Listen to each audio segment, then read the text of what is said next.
বাবা, তুমি কাকে ফোন করেছিলে? কাকেই বা আমাদের বাড়ি আসতে বললে? এমনটাই প্রশ্ন করছে অপর্ণা তার বাবাকে।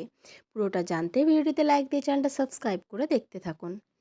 চিরদিনে তুমি যে আমার সিরিয়ালের আগামী পর্বে আমরা দেখতে পাবো অপর্ণার মা সুমি অপর্ণার বাবা সুধীন্দ্রবাবুকে বলতে থাকেন, জানো তো কালকে রাজলক্ষ্মী ম্যাডাম আমাদের ডেকেছেন। আরে অপর্ণার বিয়ের জন্য কেনাকাটা করতে হবে না, শাড়ি কিনতে হবে না, সেটার জন্যই তো ডেকেছে। আর এইটা শুনে তো অপর্ণা আর রুম্পা খুব খুশি হয়ে যায়, হাসতে থাকে।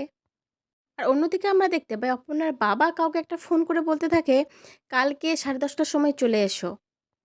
কেমন আর কোথায় আসতে হবে সেটা তো তুমি জানো, ঠিক সময় চলে এসো কিন্তু, না হলে খুব বিপদে পড়ে যাব।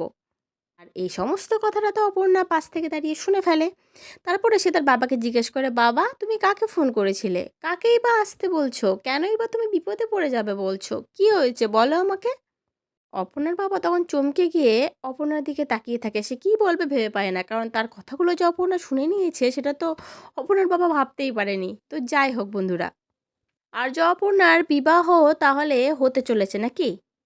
আর অপর্ণার বাবা সম্ভবত হয়তো সেই বিয়ের টাকা জোগাড় করার জন্যই কাউকে একটা ফোন করেছিল, এটা তো আমার মনে হচ্ছে। তোমাদের কি মনে হচ্ছে সেটা কিন্তু কমেন্ট করে অবশ্যই জানিও।